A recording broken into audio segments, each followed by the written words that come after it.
اور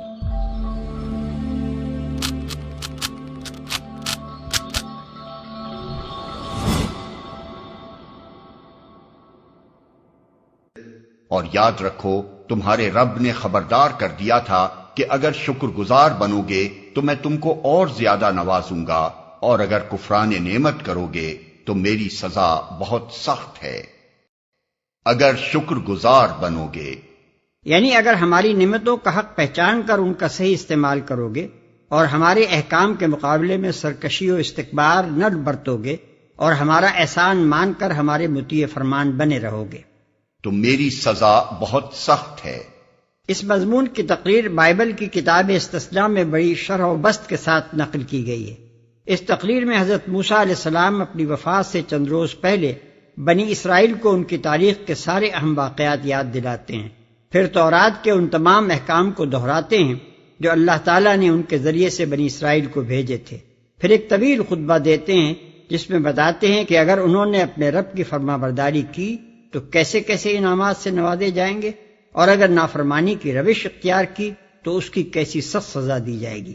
یہ خطبہ کتاب استثناء کے ابواب نمبر 4، 6، 8، 10، 11 اور 28 تا 30 میں پھیلا ہوا ہے، اور اس کے بعض مقامات کمال درجہ مؤثر و عبرت انگیز ہیں۔ مثال کے طور پر اس کے چند فقرے ہم یہاں نقل کرتے ہیں جن سے پورے خطبے کا اندازہ ہو سکتا ہے۔ سن اے اسرائیل، خداوند ہمارا خدا ایک ہی خداوند ہے، تو اپنے سارے دل اور اپنی ساری جان اور اپنی ساری طاقت سے خداوند اپنے خدا کے ساتھ محبت رکھ، اور یہ باتیں جن کا حکم آج میں تجھے دیتا ہوں تیرے دل پر نقش رہیں، اور تو ان کو اپنی اولاد کے ذہن نشین کرنا، اور گھر بیٹھے اور راہ چلتے اور لیٹتے اور اٹھتے ان کا ذکر کرنا۔ باب 6 آیات 4 اور 7۔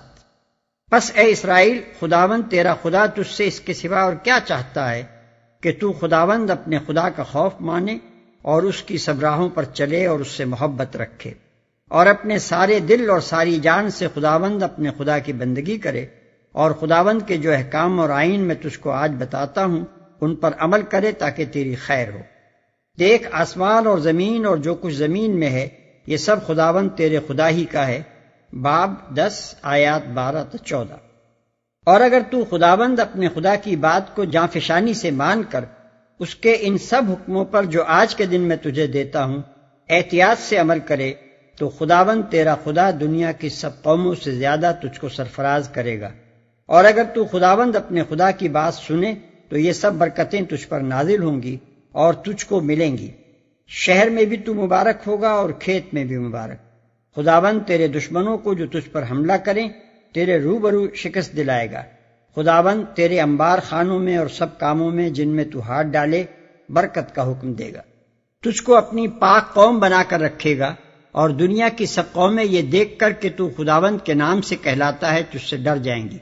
تو بہت سی قوموں کو قرض دے گا پر خود قرض نہیں لے گا، اور خداوند تجھ کو دم نہیں بلکہ سر ٹھہرائے گا، اور تو پشت نہیں بلکہ سرفراز ہی رہے گا۔ باب 28 آیات 1-13۔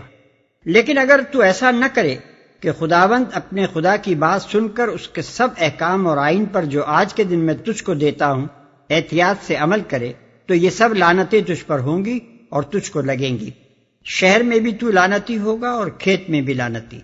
خداوند ان سب کاموں میں جن کو تو ہاتھ لگائے لعنت اور پھٹکار اور اضطراب کو تجھ پر نازل کرے گا۔ وبا تجھ سے لپٹی رہے گی، آسمان جو تیرے سر پر ہے پیتل کا اور زمین جو تیرے نیچے ہے لوہے کی ہو جائے گی۔ خداوند تجھ کو تیرے دشمنوں کے آگے شکست دلائے گا، تو ان کے مقابلے کے لیے تو ایک ہی راستے سے جائے گا مگر ان کے سامنے 7 راستوں سے بھاگے گا۔ عورت سے منگنی تو کرے گا لیکن دوسرا اس سے مباشرت کرے گا۔ تو گھر بنائے گا لیکن اس میں بسنے نہ پائے گا۔ تو پاکستان لگائے گا پر اس کا پھل نہ کھا سکے گا۔ تیرا بیل تیری آنکھوں کے سامنے ذبح کیا جائے گا۔ بھوکا اور پیاسا اور ننگا اور سب چیزوں کا محتاج ہو کر تو اپنے ان دشمنوں کی خدمت کرے گا جن کو خداوند تیرے برخلاف بھیجے گا، اور غنیم تیری گردن پر لوہے کا جوا رکھے گا جب تک وہ تیرا ناس نہ کر دے۔ خداوند تجھ کو زمین کے ایک سرے سے دوسرے سرے تک تمام قوموں میں پراگندہ کر دے گا۔ باب 28 آیات 15 اور 64۔ اور موسیٰ نے کہا اگر تم کفر کرو اور زمین کے سارے رہنے والے بھی کافر ہو جائیں تو اللہ بے نیاز اور اپنی ذات میں آپ محمود ہے۔ اس جگہ حضرت موسیٰ علیہ السلام اور ان کی قوم کے معاملے کی طرف یہ مختصر اشارہ کرنے سے مقصود اہل مکہ کو یہ بتانا ہے کہ اللہ جب کسی قوم پر احسان کرتا ہے اور جواب میں وہ قوم نمک حرامی اور سرکشی دکھاتی ہے تو پھر ایسی قوم کو وہ عبرتناک انجام دیکھنا پڑتا ہے جو تمہاری آنکھوں کے سامنے بنی اسرائیل دیکھ رہے ہیں۔ اب کیا تم بھی خدا کی نعمت اور اس کے احسان کا جواب کفران نعمت سے دے کر یہی انجام دیکھنا چاہتے ہو؟ یہاں یہ بات بھی واضح رہے کہ اللہ تعالیٰ اپنی جس نعمت کی قدر کرنے کا یہاں قریش سے مطالبہ فرما رہا ہے وہ خصوصیت کے ساتھ اس کی یہ نعمت ہے کہ اس نے محمد عربی صلی اللہ علیہ وسلم کو ان کے درمیان پیدا کیا اور آپ کے ذریعے سے ان کے پاس وہ عظیم الشان تعلیم بھیجی جس کے متعلق حضور صلی اللہ علیہ وسلم بار بار قریش سے فرمایا کرتے تھے کہ میری ایک بات مان لو، عرب اور عجم سب تمہارے تابع ہو جائیں گے۔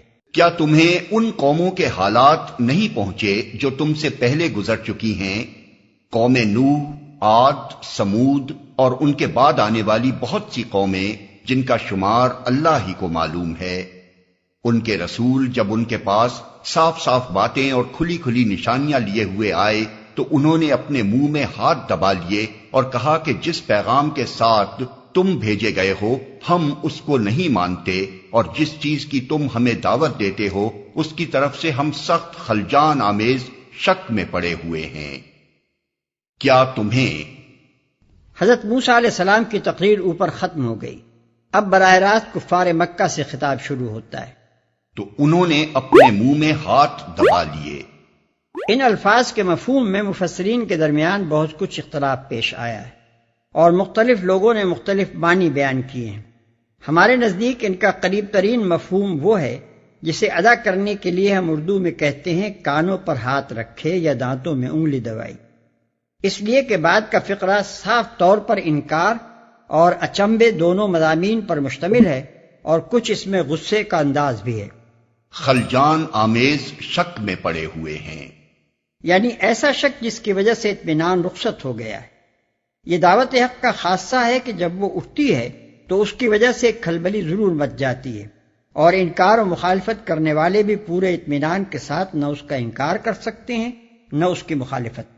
وہ چاہے کتنی ہی شدت کے ساتھ اسے رد کریں اور کتنا ہی زور اس کی مخالفت میں لگائیں، دعوت کی سچائی، اس کی معقول دلیلیں، اس کی کھری کھری اور بے لاگ باتیں، اس کی دل موہ لینے والی زبان، اس کے دائی کی بے داغ سیرت، اس پر ایمان لانے والوں کی زندگیوں کا صریح انقلاب اور اپنے صدق مقال کے عین مطابق ان کے پاکیزہ اعمال، یہ ساری چیزیں مل جل کر کٹے سے کٹے مخالف کے دل میں بھی ایک اضطراب پیدا کر دیتی ہیں۔ داعیان حق کو بے چین کرنے والا خود بھی چین سے محروم ہو جاتا ہے۔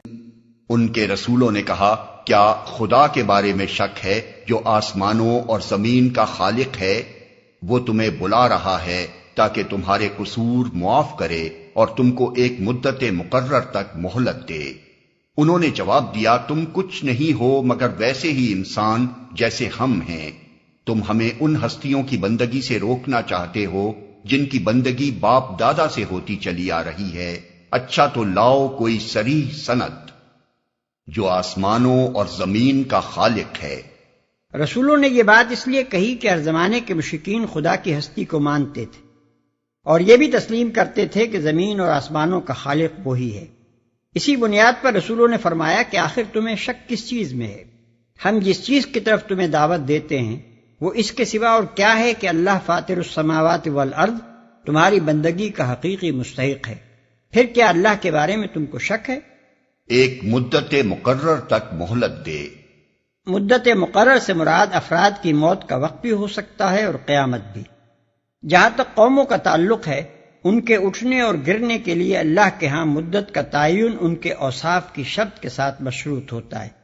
ایک اچھی قوم اگر اپنے اندر بگاڑ پیدا کر لے تو اس کی مہلت عمل گھٹا دی جاتی ہے اور اسے تباہ کر دیا جاتا ہے، اور ایک بگڑی ہوئی قوم اگر اپنے برے اوصاف کو اچھے اوصاف سے بدل لے تو اس کی مہلت عمل بڑھا دی جاتی ہے، حتیٰ کہ وہ قیامت تک بھی دراز ہو سکتی ہے۔